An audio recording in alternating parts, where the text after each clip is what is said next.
furious day and night of campaigning in New Hampshire, the last day before voters go to the polls in the nation's first presidential primary tomorrow. And there's a lot at stake for the top candidates. KCAL 9 political reporter Randy Page here now with a preview of tomorrow's primary in the Granite State.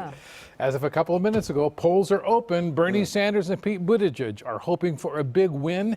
Amy Klobuchar and Elizabeth Warren hope for a surprisingly strong finish. And Joe Biden is hoping he doesn't get embarrassed. There's a lot at stake in New Hampshire tomorrow.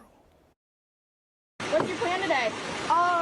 Go everywhere. One more chance to be up close and personal with New Hampshire voters. And get the point from future voters as well. Over there. Yeah, over there. In these closing hours of the New Hampshire campaign, the two frontrunners took aim at each other over fundraising. Unlike other campaigns, we don't have billionaires pouring huge amounts of money. And health care. How are we going to pay for it? Are we going to pay for it in the form of still further taxes?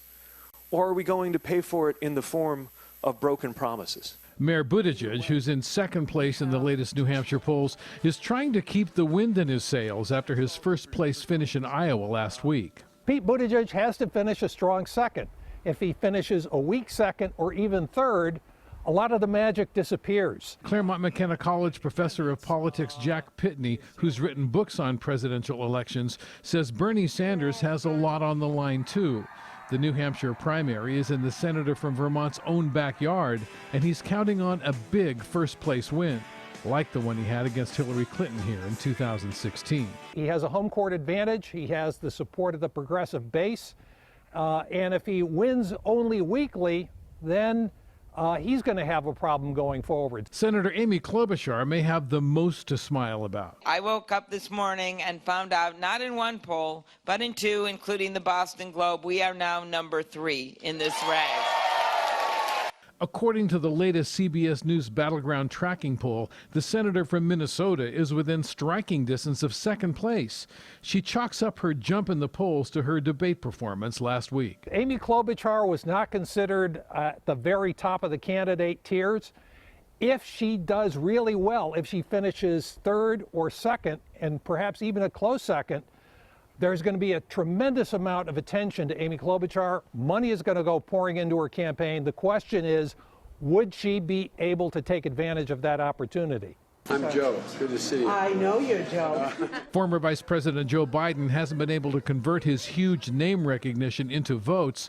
He's counting on the more racially diverse South Carolina to set the record straight on February 29th. The middle class is getting clobbered. Right now, it doesn't look as if Biden is going to be in the top 3, and that could be a very serious problem for him as he goes on. We have one job come November, and that is beat Donald Trump. That's one thing all of the candidates and many voters here agree on. Senator Elizabeth Warren may need at least a third-place finish to stay in the game. Like Bernie Sanders, she comes from a neighboring state. In fact, lots of people from New Hampshire commute to work in Massachusetts. If she can't do well in New Hampshire, the question is, where is she going to win going forward? Jobs creator, leader, problem solver. Spoiler alert, the biggest spoiler's name may turn out to be Michael Bloomberg, who isn't even running in New Hampshire.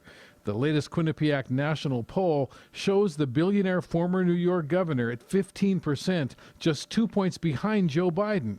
He isn't on the ballot in the early states, and he hasn't appeared in any of the debates so far. To rebuild a country and restore faith in the dream that defines. But you've probably seen plenty of him on your TV set and computer. And Mayor Bloomberg will likely soon be in a state near you. Here he is campaigning this weekend in Alabama, where Democrats make up 70% of the registered voters. I'm also working to create what we call the new generation of swing states, states like Alabama and Texas, which could very well turn blue if more people voted. Other candidates just couldn't ignore Iowa and New Hampshire and the other early states. Bloomberg is a game changer in the most literal sense. He can afford to do things other candidates just couldn't do.